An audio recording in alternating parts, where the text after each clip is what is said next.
Living here in Boone County is a slower pace compared to the quote-unquote big city life that a lot of other people live. I think Boone County can best be described as a classic small town. The people here are kind, they're smart, and they're loving.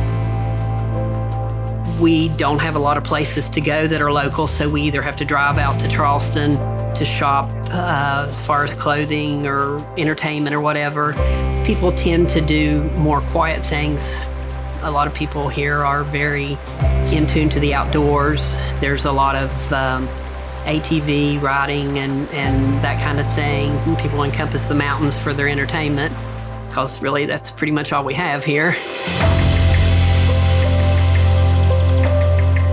The coal industry and the education industry are the two biggest employers here in Boone County. And when the coal industry started to decline on a national level, here in Boone County, we saw the immediate effects of that. As a result, we've seen a lot of despair, really. You know, I've been a police officer here for the last 20 years, and the economy has really taken a downturn. I guess that's probably an understatement. I feel that our opioid epidemic, was peaking here, 2012, and that was right about the time that, we're on the verge of losing all the jobs, a lot of the coal mining jobs that left. Everybody started struggling. Nobody could pay their bills anymore.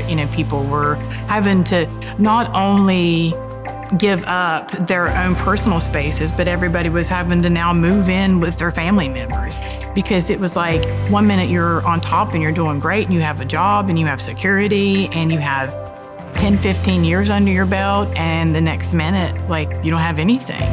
And there's nothing you can do about it. They've just shut down the mines.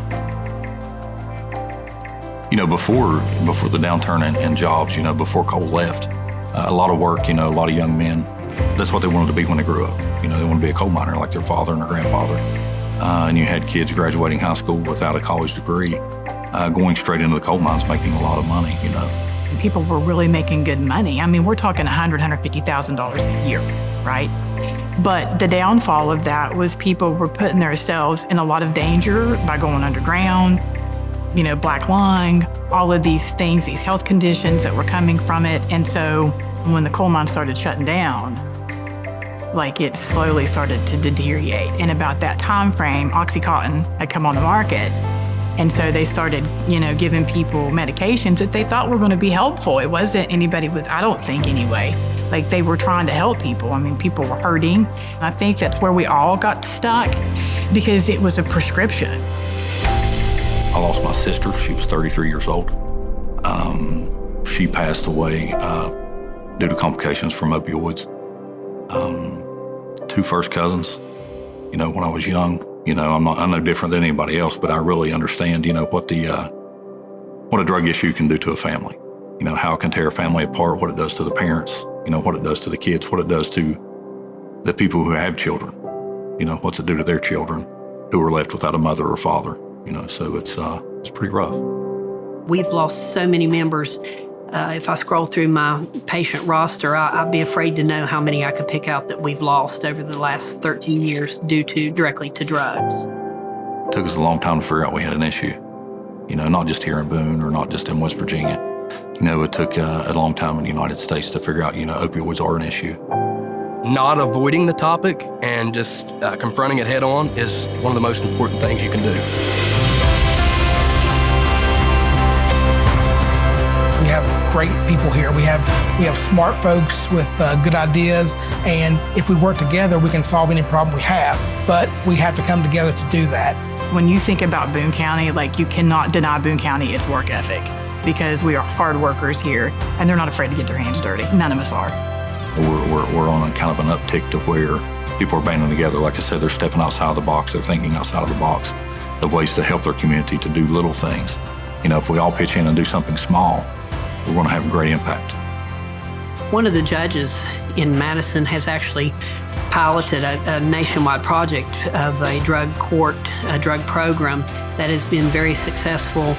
And actually people have not only gotten off drugs, but they've gotten back into a lifestyle that is, fitting. They've gotten back with their kids and their spouses, and they've gotten jobs.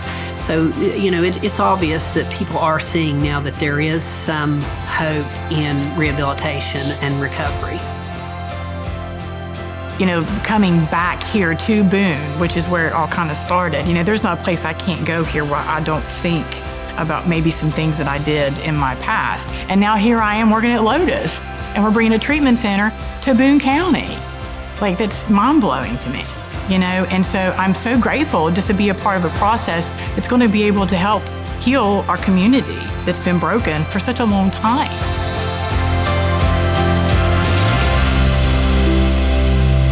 It's not just about spreading hope. It's about loving people. It's about showing compassion. It's about helping people when they are at their most vulnerable time in their life.